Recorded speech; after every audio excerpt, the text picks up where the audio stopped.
Memorial Day. Fitting that we're working on military drums, I guess. We're gonna see how far we can get through these remaining 7 snare veneer jobs. Yep. Rough that up.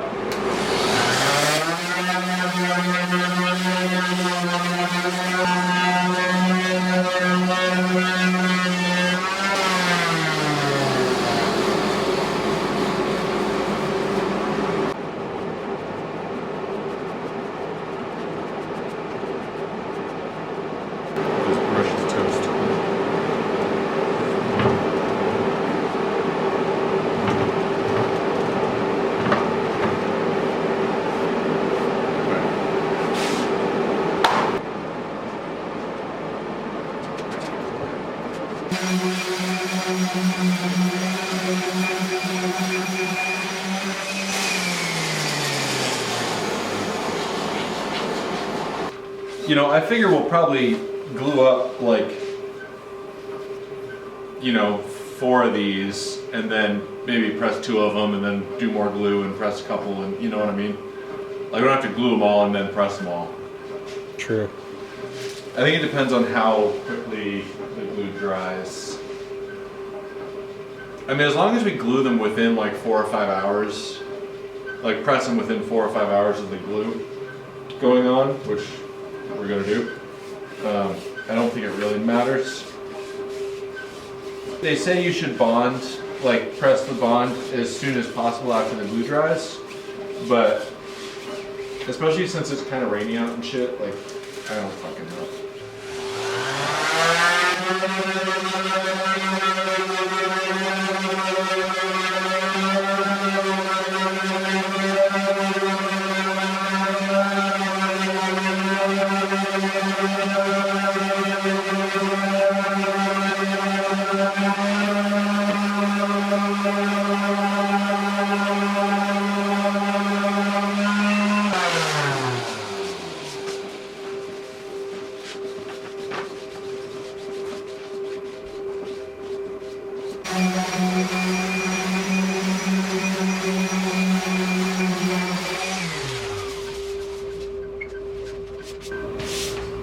It occurs to me that we've referred to these as the Hellcat snares, but never really talked about the project. Yeah, that's true. You want to give us the quick synopsis there? We're making snares for the Hellcats. For those that don't know who the Hellcats are? Yeah, so at West Point Military Academy, there are a number of really badass musical ensembles, but the Hellcats, it is a group of rudimental drummers. There's 4 snares and a bass normally, and then they've also got a team of buglers, and so they do, like, they play for the cadets doing like drills and maneuvers or whatever. They also have a lot of sort of different ceremonial roles that they fill, and they perform at lots of stuff at West Point, but it's also sort of a musical outreach thing, like sort of an artistic ambassador type situation. They often perform at like DCI finals, and you know, you'll usually see them at the Macy's parade and all kinds of stuff like that. Being as they're one of the sort of 2 premier rope tension rudimental drumming ensembles in the country, you know, in the military, them and the old guard, they've obviously been kind of one of my goals for, you know, people I'd really love to be making instruments for and have playing my instruments. So a while ago I came up with a few things that I thought were really cool and worst brushes ever. Did you get those at Harbor Freight? Probably. Anyway, a while ago I came up with some new ideas for rope drums, especially for snare hardware, that I thought were pretty cool and innovative, and I sent them a drum and said, hey, why don't you check this out, play it for a while, and, you know, give me some feedback. I'd like to know, you know, what you guys think of this and how I can improve on it and stuff like that. And they really liked it, and they ordered a set. When they order drums, which they do fairly frequently, they order 2 sets at a time. So 10 snares and 2 basses. And so that's what we're working on. Now when it comes to the graphics, traditionally they are hand painted, and this is an example. Not an official military example, but an example nonetheless. Our artist of choice was unavailable, so we found ourselves needing an alternative, which is how we came to be in the situation of getting direct to veneer printing. I personally like the direct to veneer printing because for me the pros are the precision, the repeatability, and the cost, and actually the turnaround time. Yeah, I mean the cost and turnaround time are really, really big factors. I mean, I like the slight randomization of having a human painted by hand. I think that's cool. You know, I like that character that it gives, but can't beat the price tag on these things. I mean, getting them on the drums is tricky, but That's the con. yeah. Yeah, I mean, that's the big downside. Although, honestly, after we've done 10 of them, I feel like we'll probably have a reasonable method. But what's the price ratio we're looking at? A tenth of the cost? An eighth of the cost? I mean, it depends on the design. I would say for these, I don't remember what it ended up being after setup fees. It was somewhere like $100 a drum or something for the artwork. Yeah, normally it'd be somewhere between 600 and 1,000, depending on. But for a design like this, probably at least 1,000 a drum. I don't know, but it's way cheaper. Oh yeah, and it would take months. To your knowledge, has anyone done this before? This method? Not in this context. I mean, Woodshed has printed veneers for the Green Day drums for Trey Cool that SJC made. Oh, okay. Yeah, Woodshed printed those. Dominic from Woodshed actually hit me up a couple of years ago when they first figured out how to do this, and was like, "Hey, you know, this is a new thing. You know, let us know if you ever want to try it." And I did. I just didn't really have a reason to until now. So this isn't the first time that this has been done, certainly, but First time for military drums that we know of. yeah, I mean, it probably is. I mean, there's definitely for this kind of stuff. I mean, there's only 2 companies that make these, and we're one of them. So, I really wish we could do this in fucking one piece. Yeah, they didn't have any wax paper wide enough to do it in one piece, so we have to do it in 2 pieces. Which is a drag. My next idea is to get the seam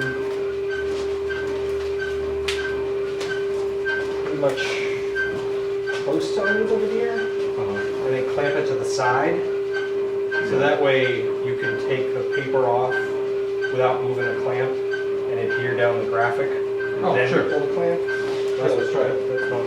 Thanks.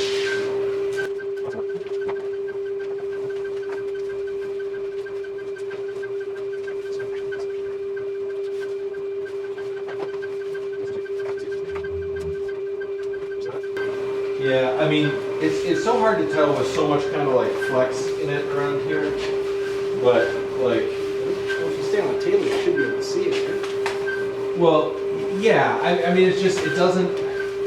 It stays like the veneer touching the table all the way down. The seam does line up. Okay. It's just hard to know exactly where it's going to land. It's just a hypothesis, people. Hypothesis.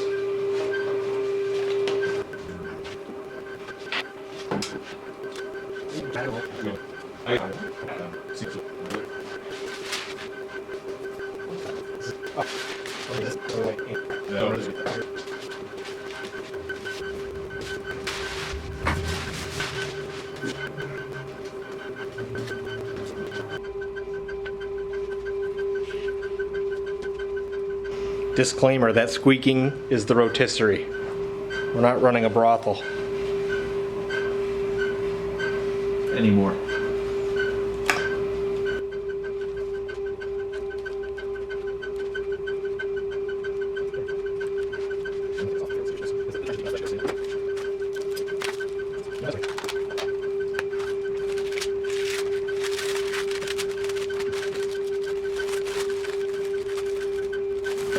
That's why they call me Old Nimble Fingers. Is that why?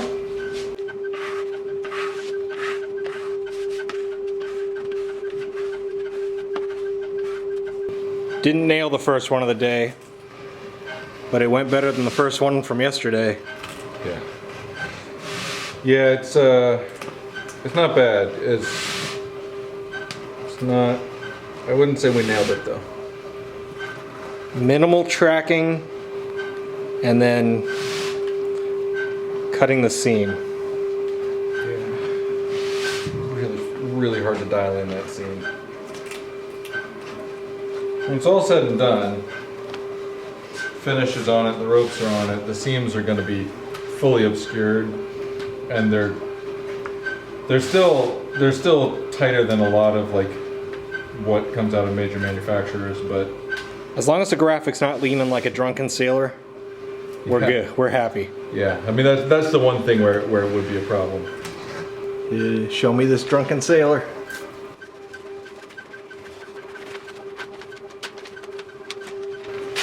Look straight. So look straight.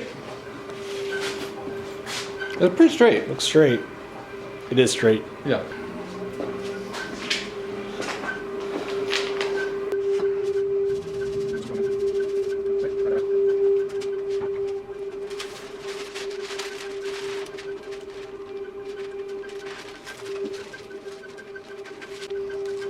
This tape's no joke unless you're trying to use it on a wax paper. Yeah.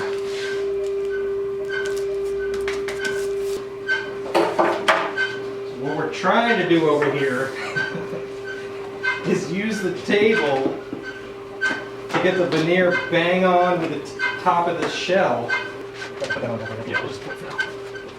Which kind of works. We're trying to do that so we get no tracking when we roll it, which didn't work out totally last time.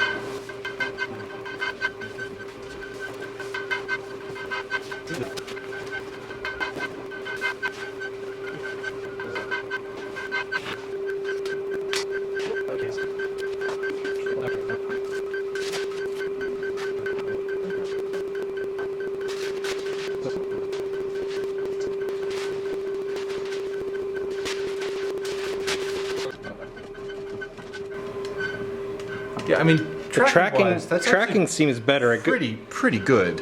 It got heavy over here, but this is going to be cut off. So, Yeah. and then the bearing edge. The seam on number 2 is a little tacky, so we're going to give it some time to cure out. I think while we wait, we're going to get 2 more in contact cement? Yeah. 2 more in the pipeline? Yeah, I think that's probably a good plan. Seems like they're taking a little longer to dry today. It's good to be the project manager around here.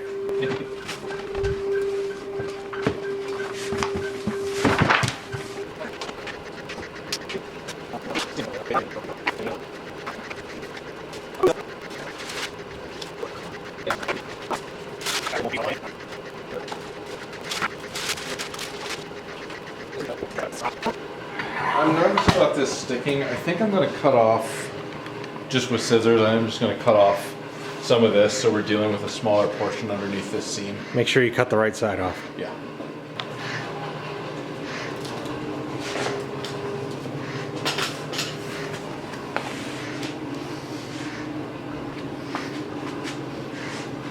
Oh yeah, I'm happy with that tracking. Yeah, that's good. This is the part that's killing us. But to be fair, we are looking for perfection when we don't necessarily need perfection. Well, we want it.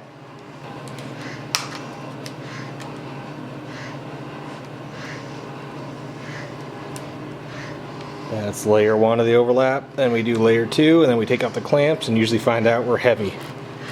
Because You're heavy. I am a bit. It's a sore subject. Me too. We moved the drum off the squeaky rotisserie to one that sounds like a duck. Yeah. What say you? Perfect. Nothing to see here.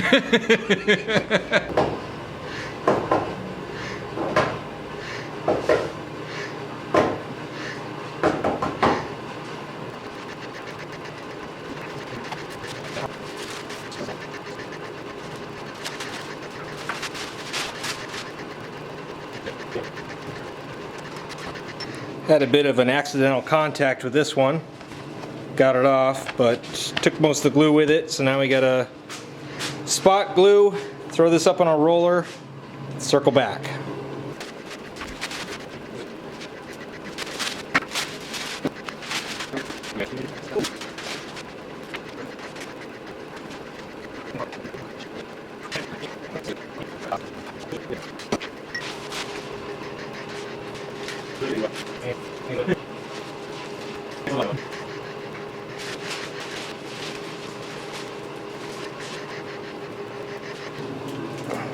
See how Jack the Ripper's making out.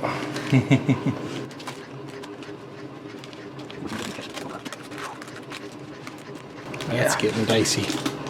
That's off the edge of the shell. Just pull this off and see.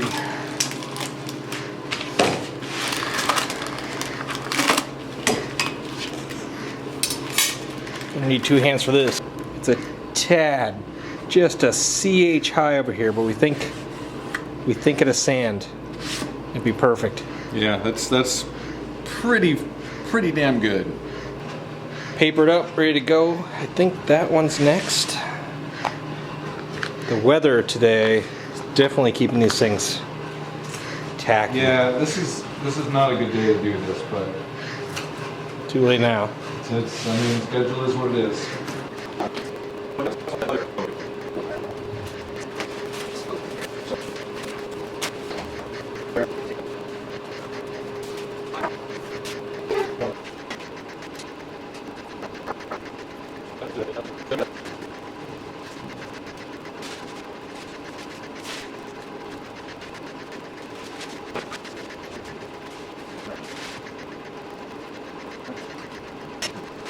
Eight down. One just needs the seam cut and patched in, and then the last one is papered up and ready to go.